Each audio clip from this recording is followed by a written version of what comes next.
হে যুবক ভাই, এখনো কি আপনার সময় হয়নি আপনার রবের দিকে ফিরে আসার? আর কত সময় আপনি পাপের সাগরে হাবুডুবু খাবেন?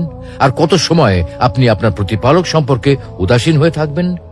আর কত সময় আপনি অর্থ ও ক্ষমতার পেছনে ছুটবেন? কত যুবক যে এই পৃথিবী থেকে চিরবিদায় হয়ে গেছে, তাদের সম্পর্কে কি আপনি একবারও ভেবেছেন?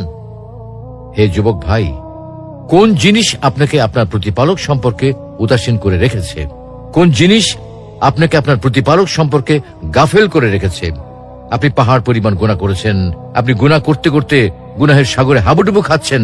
পৃথিবীতে এমন কোন গুনাহ নেই যে আপনি করেননি, এমন কোন পাপ নেই যা আপনাকে স্পর্শ করেনি। আর আপনি মনে মনে ভাবছেন মহান আল্লাহ রাব্বুল আলামিন আপনাকে কখনোই ক্ষমা করবেন না। আপনার ক্ষমার ব্যাপারে আপনি চূড়ান্ত নিরাশ হয়ে গেছেন।